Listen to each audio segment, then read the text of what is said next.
नहीं इसका। हो गया। तो आज हम लोग क्लास कौन सा 10th का मैथ चैप्टर नंबर कितना है 12.2 है उसके बारे में बातें करने जा रहे हैं। ये जो चैप्टर है काफी इंपॉर्टेंट है क्योंकि एक अलग नाम के बारे में पढ़ने का मौका मिलेगा। अभी तक वृत्त के बारे में देख रहे थे, व्यास के बारे में देख रहे थे, क्षेत्रफल के बारे में देख रहे थे, परिधि के बारे में देख रहे थे। एक अलग प्रकार का बोल देगा यहाँ पर, ठीक है। तो चलिए सबसे पहले हम लोग इस टॉपिक को समझते हैं। सबसे पहला टॉपिक आएगा कौन सा खंड,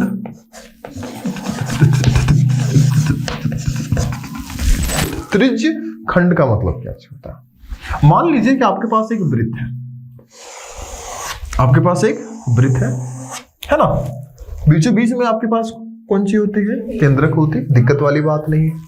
इस केंद्रक से अगर हम बाहरी सीमा की जो लंबाई खींचे इसको हम लोग क्या बोलते हैं, त्रिज्या। इधर भी अगर हम एक लंबाई खींचे इसको भी हम लोग क्या बोलते हैं, त्रिज्या। क्या कोई दिक्कत है इसमें? अब बतलाओ कि दोनों जो आर होगा वो इक्वल होगा कि अलग अलग होगा? इक्वल। लेकिन पिक्चर हम थोड़ा सा बना पाए नहीं है। इधर का भी जो वैल्यू होता है उसको आर से इंडिकेट करते हैं, इधर का भी वैल्यू हम लोग किससे इंडिकेट करते हैं, आर से। देखो बीच में क्या कोई कोण बन रही है? नहीं बन रही है। इस कोण को हम लोग बोलेंगे थीटा। क्या बोलेंगे, थीटा। एट में तो हम लोग पढ़े थे ना, साइन थीटा कोस थीटा, तो अब उससे तो अपरिचित तो हम लोग नहीं है, ठीक है। अब क्या बोलता है कि अब देखो इसको एग्जांपल ही कहां पर इस्तेमाल होता है। अक्सर देखना मेरे पास केक है, केक को कैसे काटते हैं, एक बार इधर से एक बार इधर से, उसके बाद बीच वाला हिस्सा निकालते हैं और खाते हैं। तो जो बीच वाला जो पोर्शन है उसका आकृति कैसा है, कैसा है, त्रिज्य खंड, ठीक है। ध्यान दो, अगर हम इस पॉइंट का नाम ओ रखें, इस पॉइंट का नाम ए रखें, इस पॉइंट का नाम बी रखें और इस पॉइंट का नाम हम लोग क्या रखे, सी रखे, ठीक है। तो ध्यान दो आपके पास इसका नाम क्या हो जाएगा, ओ ए बी सी। जो आकृति है उसको हम लोग किस प्रकार का बोलेंगे, खंड है ये, त्रिज्य खंड है। क्या चीज है, त्रिज्य खंड। अब की बार आपको इसका क्षेत्रफल निकालने के लिए बोलेगा कि इसका क्षेत्रफल निकालो कितना होता है। अब ध्यान से देखो तो इसके आपको कितने पिक्चर बनते हुए दिखाई दे रहे हैं, 2। एक आपको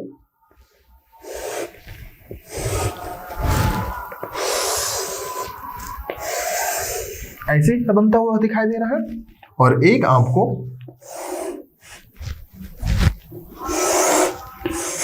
ये बनता हुआ दिखाई दे रहा है। क्या दोनों पिक्चर में दिक्कत है क्या? इसी को अगर हम अलग कर दें, एक केक का काटा हुआ हिस्सा अलग करेंगे तो ऐसा आएगा और काट के जो बचेगा उसका आकृति भी ऐसा होगा। ये भी कैसा आकृति में है, त्रिज्य खंड, और ये भी कैसा आकृति में है, त्रिज्य खंड। क्योंकि यहां से यहां तक की लंबाई को क्या बोलते हैं, त्रिज्या। यहां से इतना तक की लंबाई को क्या बोलते हैं, त्रिज्या। यहां से इतना तक की लंबाई को क्या बोलते हैं, त्रिज्या। यहां से इतना तक की लंबाई को क्या बोलते हैं, त्रिज्या। अब देखो लेकिन इसका साइज छोटा है, इसलिए इसको हम क्या चीज बोलेंगे, लघु त्रिज्य खंड। क्या बोलेंगे, लघु त्रिज्य खंड। और इसका साइज बड़ा है तो हम लोग क्या बोलेंगे, क्या बोलेंगे, दीर्घ त्रिज्य खंड। अब इसका फॉर्मूला आती है, क्या चीज आती है, फॉर्मूला। ध्यान दो,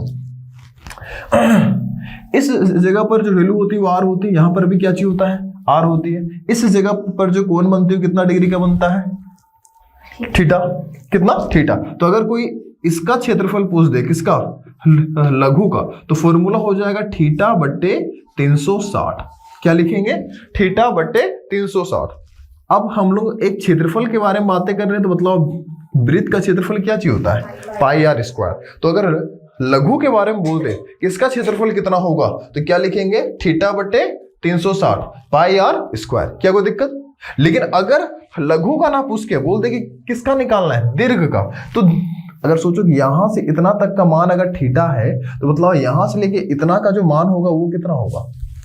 एक पूरा सर्कल बनाने के लिए कितना डिग्री का कोण बनती है, 360। उसमें से ई कितना को मटियाया है, थीटा, तो मतलब इसका कितना होगा, थीटा। जी हाँ, तो ऊपर में हम लोग कितना लिखेंगे, इसका क्षेत्रफल का फॉर्मूला ऊपर में थीटा की जगह पर कितना हो जाएगा, 360 माइनस थीटा, यानी 360 में उस थीटा को घटाने के बाद जो बचेगा उसका, है ना, बट्टे में हम लोग कितना लिखेंगे, 360। और क्षेत्रफल निकाल रहे हैं इसलिए क्या हो जाएगा, पाई आर स्क्वायर। क्या कोई दिक्कत यहां में?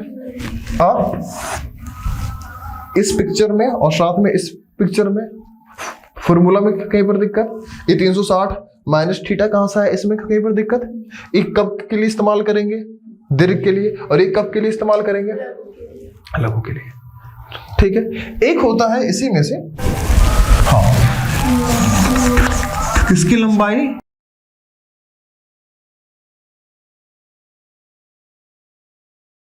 चाप की लंबाई। अगर आपसे पूछ दिया जाए कि चाप की लंबाई आप निकालिए, तो चाप की लंबाई का मतलब क्या चीज होता है? आपको जो ये पोर्शन यहां से इतना तक की जो वैल्यू होगी, इसको हम लोग क्या चीज बोलते हैं? चाप। क्या चीज बोलेंगे? चाप की लंबाई। तो इसका फॉर्मूला आपके पास क्या चीज हो जाएगा? थीटा बट्टे कितना लिखेंगे? 360। अब यहां पर हम लोग लंबाई निकाल रहे हैं, तो हम लोग परिमाप का इस्तेमाल करेंगे, और जो वृत्त का परिमाप होती है कितनी होती है? 2 पाई आर। इसलिए हम लोग बगल में क्या लिखेंगे? गुना देके 2 पाई। क्योंकि जब हम लोग क्षेत्रफल के बारे में बातें करते थे, तो पीछे हम लोग वृत्त का क्षेत्रफल लगाते थे। वृत्त का क्या लगाते थे? क्षेत्रफल। लेकिन अब की बार हम लोग किसकी लंबाई निकालने जा रहे हैं? चाप की लंबाई। चाप का मतलब समझे? यहां से लेके इतना तक कितना लंबा होगा, उसका वैल्यू निकालने के लिए हम लोग किसका इस्तेमाल करेंगे? थीटा बटे 360 2 पाई आर। क्या दोनों फॉर्मूला में कहीं पर दिक्कत? क्या इन्हीं फॉर्मूला के कॉन्सेप्ट से आपको बनाने हैं। अब आते हैं अगला टॉपिक में, जो आपको अगला नाम आएगा, उसका नाम क्या चीज है? कौन सा खंड? वृत्तखंड। क्या चीज है? वृत्तखंड। ये वृत्तखंड का मतलब क्या चीज होता है? कि जो वृत्त है उसको हम लोग क्या कर देंगे? काट देंगे। अब मान लीजिए कि हमारे पास में एक आपके पास वृत्त है, आपके पास एक वृत्त है। अब इस वृत्त में तो इस जगह पर क्या चीज होती है? केंद्रक होती है। इस वृत्त में एक हम लोग क्या चीज खींचे हैं? लाइन खींचे हैं। इस लाइन का नाम क्या चीज होता है? अरे इस लाइन का, अरे केंद्र से जो जाएगा उसका ना व्यास, तो जो केंद्र से नहीं गया उसका नाम जीवा। क्या चीज होती है? जीवा। अब देखो, जैसे ही हम इस लाइन को खींचे, ये वृत्त को कितने भागों में बांट दिया? 2 भागों। कितने भागों में बांटा? 2। एक तुमको पोर्शन दिखाई देगा ये बड़ा वाला, और एक पोर्शन तुमको दिखाई देगा ये छोटा वाला, है ना? दिखाई दे रहा है कि नहीं? तो देखो, ये साइज बड़ा है और ये साइज क्या होगा? छोटा। इसका नाम क्या चीज हो जाएगा? बड़ा का दीर्घ वृत्तखंड। क्या बोलेंगे? दीर्घ वृत्तखंड। वृत्तखंड। और इसका नाम क्या चीज हो जाएगा? लघु वृत्तखंड। कौन सा खंड हो जाएगा? लघु वृत्तखंड। क्या इसमें दिक्कत है क्या? नहीं ना, क्योंकि इसको कितने भागों में बांट रहा था? 2। एक छोटा और एक बड़े। कैसे? जब घर में पारोटी आता है, 2 भाई बहन में बंटवारा हो रहा है, बहन बड़ी है, तो छोटा वाला खींचती कैसा? नहीं, जानबूझ के ऐसा खींचती है ना। खास करके जब कोई चीज बांटना हो, जैसे कि मकई हो, मकई को बांटना हो, तो जानबूझ के ऐसे हम लोग तोड़ते हैं ना कि एक हिस्सा बड़ा हो जाए और एक हिस्सा क्या हो जाए? छोटा। और छोटा वाला खींच के उधर देते हैं, बड़ा वाला खींच के इधर देते हैं। तो जो छोटा वाला हो जाएगा वो हो जाएगा लघु, और जो बड़ा वाला हो उसका नाम क्या हो जाएगा? दीर्घ। बात समझ गए? इसका भी क्षेत्रफल का फॉर्मूला होती है, ध्यान देना। इसका भी क्षेत्रफल का फॉर्मूला होती है, लेकिन इसका क्षेत्रफल का फॉर्मूला डायरेक्ट नहीं होती है, आपको बतलाना होगा। ये जो फर्स्ट से लेकर के प्रश्न नंबर जो 3 तक है ना, काफी इंपॉर्टेंट है। 1 2 3। हाँ, फर्स्ट वाला तो और ज्यादा, थर्ड वाला और ज्यादा इंपॉर्टेंट। आप आइएगा प्रश्न नंबर 1 में। प्रश्न नंबर 1 में क्या बोल रहा है? 6 सेंटीमीटर किसका वैल्यू मालूम है? त्रिज्या वाले एक वृत्त का एक कौन सा क्षेत्रफल निकालना है? त्रिज्य खंड का क्षेत्रफल ज्ञात करना है, जिसका कोण कितना डिग्री है? Theta 60 degree. यानी कि आर का जो वैल्यू है कितना मालूम है हमको?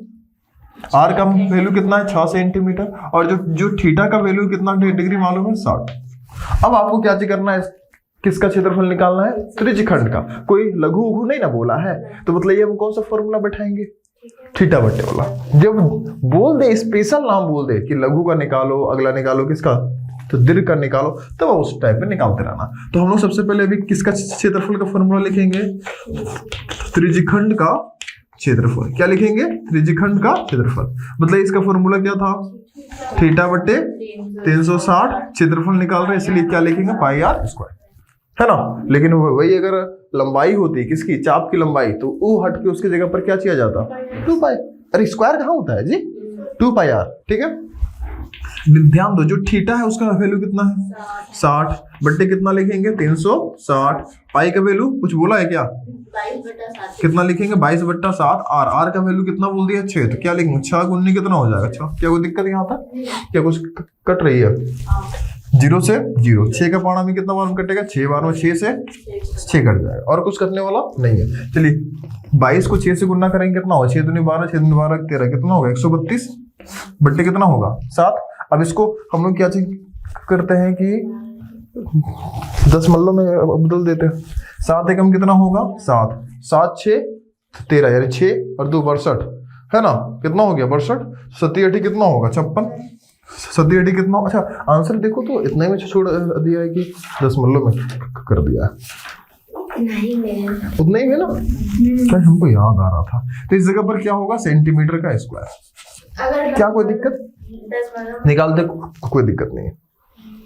जैसे कि आपके मन में क्वेश्चन होगा कि आप तो इस जगह पर पहचान गए, ठीक है, हम लोग आंसर पीछे से देख लिए इसलिए रुक गए, ठीक है, वहां पर तो हम कैसे जानेंगे। तो आप बट्टा में भी करके छोड़ दो, दिक्कत वाली बात नहीं है, या आप पूरा भागक करके भी छोड़ दो, दिक्कत वाली बात नहीं है, ठीक है। चलिए हम लोग आते हैं कहां पर, प्रश्न नंबर 2 में।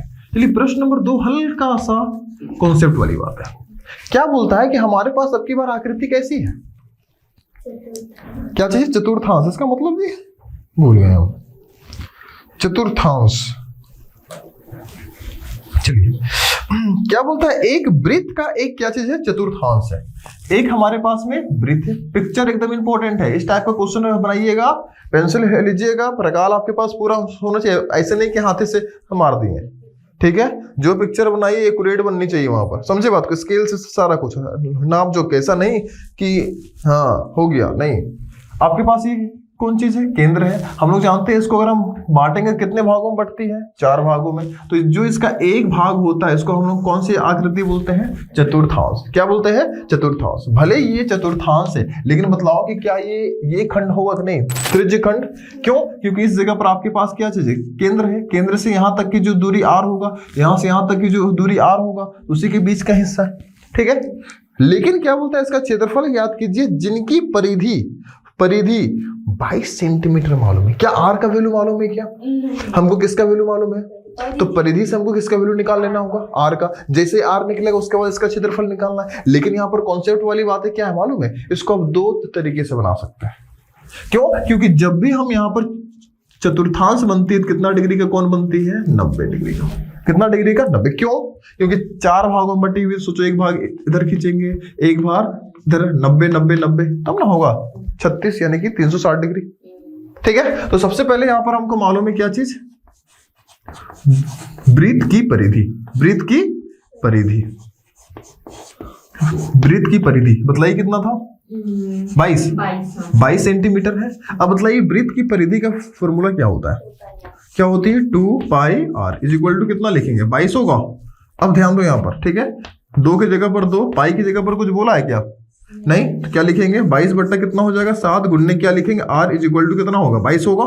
आपको किसका वैल्यू निकालनी है, आर का। तो आर को इधर रखेंगे, बाद बाकी सबको उधर भेज देंगे, 7 ऊपर से चला जाएगा और 2 और 22 कहां पर आ जाएगा, नीचे। क्या इस बात से सबको एग्री करते हैं। अब क्या होगा, 22 से 22 कट जाएगा, मतलब ये आर का वैल्यू कितना निकला, कितना निकला, 7/2, यानी कि आर का वैल्यू कितना है, 7/2। अब आपके मन में क्वेश्चन होगा, क्या है इसको दशमलव बदल दे, अरे छोड़ दो ना भीजी, वहां पर बट्टा में आया का टूट जाएगा, है ना। चलिए अब आपको किसका निकालना है, चतुर्थांश का क्षेत्रफल निकालना है। किसका निकालना है, चतुर्थांश का क्षेत्रफल निकालना है। तो आप यहां पर लिखो, क्या लिखेंगे, चतुर्थांश का क्षेत्रफल। तो बताइए इसका आकृति कैसा है, चतुर्थांश का आकृति त्रिज्य खंड। किसका है, त्रिज्य खंड। क्या उसका जगह पर हम उसका फॉर्मूला बैठा सकते हैं कि नहीं बैठा सकते, उसका फॉर्मूला क्या था, थीटा बट्टे कितना है 360, पाई आर क्या होगा, स्क्वायर। या फिर आप इसकी जगह पर एक और फॉर्मूला बैठा सकते थे, 360 दैट इसका फॉर्मूला, ठीक है। उसका क्या होता है, क्या बोल रहा है, चतुर्थांश, यानी कि एक वृत्त का ही कितना हिस्सा होगा, 1/4 हिस्सा, 1/4 पाई आर स्क्वायर। अब इसको भी बैठा के निकाल सकते हैं, थीटा की जगह 90 डिग्री, इसलिए तो वहां पर थीटा के बारे में कुछ नहीं बोला है। क्वेश्चन में क्या थीटा के बारे में बोला है, वो तो हम लोग समझे, अच्छा ये चतुर्थांश से तो वहां पर कितना डिग्री बनेगा, 90 डिग्री। बात समझे। तो चाहे आप इस फॉर्मूला से बनाओ उतना ही आंसर आएगा, चाहे आप इस फॉर्मूला से बनाओ उतना ही आंसर आएगा। तो ये तो आसान है, आप बना लीजिएगा, इसलिए हम इससे बनाते रहे, ठीक है। चलिए थीटा की जगह पर कितना डिग्री का इस्तेमाल करेंगे? 90। समझे ना 90 का आया है सो, ठीक है। अब देखो 360 कितना लिखेंगे? 360। पाई के बारे में कुछ बोला है क्या? नहीं। कितना लिखेंगे? 22/7। और आर का वैल्यू कितना आया? 7/2 गुन्ने 7/2। इसलिए बोलते हैं कभी कभी कोई चीज को बचा कर रखिए, आगे चल के काम आते। काम आ गया हम लोग का, है ना। देखो 1 से 1 कट गया। 9 का पहाड़ा में 36 कितना बार में जाता है? 4 बार में। 2 का पहाड़ा में 2 बार में। 2 का पहाड़ा में 11 बार में। क्या कोई दिक्कत? 7 से क्या होगा? 7 कट जाएगा। कितना कितना बच गया जी? 11 को 7 से गुना करेंगे कितना होगा? 77/2। 4 2 6 2 8 कितना हो गया? 8। देखो तो इतने ही में छोड़ दिया या फिर उतना ही में। तो हम यहाँ पर क्या लिखेंगे? 77 इतना सेंटीमीटर का स्क्वायर, ठीक है। अब आपके मन में ये होगा मलाल, क्या इसमें भी आंसर आएगा क्या? तो आप इसमें पुट करके घर में देख लेना, क्योंकि सिर्फ आपको आर का वैल्यू यहाँ पर पुट करनी है, आपका आंसर आ जाएगी, ठीक है। तो चाहे आप इस फॉर्मूला से बनाओ तो आपका आंसर आएगा, इस फॉर्मूला से बनाओ तो आंसर आएगा, और दोनों परीक्षा के दृष्टिकोण से मान्य है, ठीक है। प्रश्न नंबर 3 में आते हैं। प्रश्न नंबर 3 एकदम नहीं बोलते हैं सूत उठ के, अगर कोई चीज अगर है देखो और नहीं बोलते कौन टप पढ़ के जाए, ठीक है। तो उसके अंतर्गत ही आती है, ठीक है। एक बोलता है हमारे पास क्या चाहिए? घड़ी। कॉन्सेप्ट, हाँ। चलो सबसे पहले एक हम लोग पिक्चर बनाते हैं एकदम बढ़िया सा, कि एग्जामिनर भी देख के खुश हो जाए, अच्छा तो घड़ी ऐसा होता है, आज से पहले तो हम कभी देखे भी नहीं थे, ठीक है। हम लोग का तो घड़ी बनाने का कॉन्सेप्ट ऐसा ही है, आप सिर्फ इंडिकेट करो 1 और यहाँ पर कितना इंडिकेट करेंगे 2। हाँ, हम लोग इस जगह पर एक बड़ी कांटा होती है और एक आप अच्छा 4 कर दो। अरे ऐसे मत बनाना जी, हम यहाँ पर समझाने के लिए आपको बना देते रहे, डुबाइएगा नहीं तो आपको, ठीक है। चलिए घड़ी बन गई, हाँ पक्का 4 बज रहा है, ठीक है ना, कोई शक नहीं ना है। चलिए अब प्रश्न को पढ़ो। प्रश्न नंबर 3 में क्या बोलता है? एक हमारे पास क्या चीज है? तो घड़ी है। उसके बाद क्या लिखा है? हाँ, तो घड़ी की जो सुई है, तो कौन सा सुई के बारे में बात कर रहा है? मिनट की सुई। और जो मिनट की सुई होती है कितना दे दिया है? 14 सेंटीमीटर। कितना? 14 सेंटीमीटर। चलिए 14 सेंटीमीटर लंबा है। चलिए उसके बाद इस सुई द्वारा 5 मिनट में रचित क्षेत्रफल ज्ञात कीजिए। चलिए आपका कॉन्सेप्ट क्या है मालूम है? कि अभी मेरा जो कांटा है वो कहां पर है? 12 में। 5 मिनट मतलब कि आपका जो कांटा कहां पर आ जाएगा? 1 में। तो आपको बतलाना है कि ये जो एक लाइन है और ये भी एक लाइन था, यहां से यहां तक आने में कितना क्षेत्रफल गया। तो बतलाओ कि आकृति कैसा बन रहा है यहाँ पर?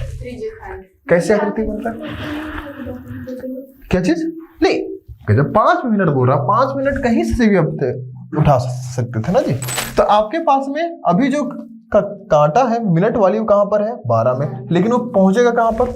1 में। तो बोल रहा है कि कितना क्षेत्रफल यहां पर लगा। अब देखो सबसे पहली बात है कि आकृति कैसे बन रही है? त्रिज्यखंड। और उसका क्षेत्रफल क्या चाहिए होता है? थीटा बट्टे कितना होती है? 360। अगला क्या है? पाई आर स्क्वायर। देखो क्या क्या आपको मालूम है? सिर्फ हमको ये जो कांटा है उसकी लंबाई यानी कि सिर्फ आर का वैल्यू मालूम है। एक किसकी वैल्यू की जरूरत है? थीटा। अगर कहीं से हमको थीटा मालूम चल जाए तो हम इसमें बैठा सकते हैं। जब वहाँ पे 90 डिग्री। अच्छा 90 कैसे बनेगा? आप इमेजिन करो कि यहाँ से इतना तक 90 बन सकता है। एक कॉन्सेप्ट वाली देखने वाली भी बात है। तो कितना डिग्री का बनेगा मालूम नहीं है, तो पहले हमको क्या चीज निकालना होगा? थीटा की कितना डिग्री का कोण बना, कि 5 मिनट में कितना डिग्री का कोण बनेगा, वो अगर मालूम हो जाए बस अब इस फॉर्मूला में सिर्फ और सिर्फ क्या कर देना है? बैठा देना। और कुछ करना है क्या? नहीं। चलिए आते हैं सबसे पहले क्या चीज लिखेंगे? कौन सी सुई? मिनट की सुई। सुई की लंबाई वो कितना है? 14। तो ये हम इसको आर मान लिया। आर कितना हो जाएगा? 14 सेंटीमीटर, क्योंकि देखा जाए तो लगभग बराबर ही के ही आसपास होता है, हल्का सा पीछे होती है। समझे बात को? क्या इसमें कोई दिक्कत क्या? चलिए सबसे पहले हम ये पता करते हैं कि 12 से लेकर के कितना है यहाँ पर? 1, यानी कितना मिनट हो रही है? 5 मिनट। अति कितना मिनट होती है? 5 मिनट। तो आपको बतलाना है कि 1 मिनट में ये कितना डिग्री बनाती है, क्योंकि जब भी किसी इस प्रकार का वैल्यू निकाला जाता है पहले 1 का निकाल लेते हैं। 1 का अगर हमको मालूम चल गया नहीं कि 8 डिग्री बनाता है, तो 5 मिनट में कितना डिग्री का बनाएगा? 8 × 5 = 40 मिनट, 40 डिग्री का। ठीक है, तो सबसे पहले हमको निकालना होगा 1 मिनट में। 1 मिनट में बनी गई कोण, बनी गई कोण। अब ध्यान दो, 1 मिनट में कितना कोण बनेगा, कितना डिग्री का कोण बनेगा। अब इसको समझने के लिए सबसे पहले बतलाओ कि एक पूरा सर्कल करने के लिए, एक पूरा सर्कल करने के लिए कितना डिग्री का कोण बनती है? 360। ऊपर में कितना लिखेंगे? 360 बट्टा, ध्यान दो, आपका जो ये मिनट वाला कांटा है जब एक बार पूरा घूम जाती है, ये कांटा एक बार पूरा घूम जाएगा तो कितना मिनट हो जाएगी? 60 मिनट। तो हम कितना से भागा दे देंगे? 60 से। एक कॉन्सेप्ट समझ में आया? नहीं समझ में आता है। आपके पास में ये एक घड़ी है, बीचों बीच है। सिर्फ अभी हम लोग कौन से कांटों को इंडिकेट कर रहे हैं? मिनट वाले कांटे को। हमको पता करना है कि 1 मिनट में कितना कोण ही बनाएगा। कितना मिनट में? 1 मिनट में। तो हमको सबसे पहले देखना होगा कि 1 मिनट में बनाने के लिए एक चक्कर पूरा अगर घूमेगा तो कितना डिग्री का कोण बनाएगा जी? 360। तो ऊपर में कितना लिखेंगे? 360 डिग्री। होगा कि नहीं होगा? लेकिन जब ये एक बार पूरा घूम जाएगा तो कितना मिनट हो जाती है? 60 मिनट। तो कितना से भागा कर देना होगा? 60 से भागा करेंगे कि नहीं करेंगे? तब ना निकलेगा 1 का। किसी भी पदार्थ का 1 का मान निकालना होता है। जैसे कि अगर मान लो कि 15 कलम का दाम कितना रुपया है? 75 रुपया। तो आपको 1 कलम का निकालना है। तो सबसे पहले देखिए, तो 15 को कलम खरीदे तो कई रुपया लगा? 75। तो 75 को ऊपर में लिखते हैं कि नहीं लिखते हैं? और कई तो खरीदे हैं? 15। 15 को कहाँ लिखते हैं? नीचे। इसको फिर भागा करते हैं 15 × 5 = 75, यानी 1 का दाम कितना हो गया? 5 रुपया हुआ कि नहीं हुआ? तो किसी भी 1 का मान निकालने के लिए क्या करते हैं कि एक चक्कर, यानी कि पूरा में कितना डिग्री बना, तो पूरा में कितना डिग्री बना? 360। उसको कहाँ रख दिए? ऊपर में। लेकिन ये पूरा जब घूमेगा तो कितना मिनट लगाएगा? 60 मिनट। इसलिए हम कितना लिख दें यहाँ पर? 60 मिनट। डिग्री नहीं होगा यहाँ पर। कितना हो जाएगा? 60 मिनट। बात समझे? अब इसको जब काटेंगे तो उसका 1 डिग्री का मान निकल जाएगा, मतलब 1 मिनट का काम निकल जाएगा। बात समझे? चलिए, क्या इस कॉन्सेप्ट में अब दिक्कत है क्या? क्योंकि मिनट की सुई एक चक्कर पूरा लगाएगा तो कितना डिग्री का कोण बनाएगा? 360। और जब एक चक्कर पूरा लगाएगा तो कितना मिनट हो जाएगा? 60 मिनट। अब मतलब 1 0 कटेगा, 6 का पाना में कितना बार में कटेगा? 6। यानी कि 1 मिनट में वो कितना डिग्री का कोण बनाती है? 60 डिग्री। 6 डिग्री का। कितना का? 6। तो बतलाओ कितना मिनट के बारे में पूछ रहा है? 5 मिनट में। तो क्या लिखेंगे? 5 मिनट में बनाई गई कोण, बनाई गई कोण। उसको हम लोग कितना बोलेंगे? थीटा हो जाएगा। 5 मिनट का तो 5 को गुणा हम किससे करेंगे? 6 डिग्री से। तो कितना हो जाएगा? 30 डिग्री आएगा कि नहीं आएगा? यानी थीटा का मान कितना आ गया? 30। अब आपको क्या से निकालना है? 5 मिनट में रचित क्षेत्रफल, है ना? क्या लिखेंगे? 5 मिनट में रचित क्षेत्रफल। तो इसमें इसका आकृति कैसा बन रहा है? त्रिज्यखंड। तो कौन सा फॉर्मूला बैठाएंगे? त्रिज्यखंड का ही। क्या फॉर्मूला में कहीं पर दिक्कत नहीं ना? अब ध्यान दीजिए, थीटा, थीटा का मान कितना है? 30 डिग्री। कितना लिखेंगे? 30 बट्टे कितना हो जाएगा? 360। गुणने पाई का बारे में कुछ बोला है क्या? नहीं ना बोला है। कितना लिखेंगे? 22/7 गुणने आर। आर का वैल्यू कितना है? 14 गुणने कितना हो जाएगा? 14। होगा कि नहीं होगा? चलिए काटिए। 1 0 1 0 कटेगा। 3 का पाना में कितना बार में कटेगा? 12 × 36, 12 बार में कटेगा, है ना? 7 का पाना में कितना बार में कटेगा? 2 बार में। 2 का पाना में कितना बार में कटेगा? 6 बार में। 2 का पाना में कितना बार में कटेगा? 3 बार में। 2 का पाना में कितना बार में कटेगा? 11 बार में। तो ऊपर में कितना मिल गया? बगल में कितना है? 14। और नीचे कितना है? 3। तो यानी कि अगर हम सबका वैल्यू निकाले तो कितना आ जाएगा? ध्यान दो। तो इस जगह पर 11 को गुणा किसके साथ करना है? 14 के साथ। 11 चौके कितना होगा? 44। 44 का 4 हाथ में कितना बचा? 4। 11 एकम 11, 11 और 4 कितना होगा? 15 बट्टे कितना हो जाएगा? 3। क्या आंसर इतने में छोड़ दिया है ना? यहाँ पर आंसर कितना होगा? सेंटीमीटर का ठीक है। अब एक बार क्वेश्चन को ध्यान से देखो और बतलाओ कि क्या क्वेश्चन और आंसर में कहीं पर दिक्कत है क्या? क्योंकि ये आपके लिए काफी इंपॉर्टेंट है। समझे?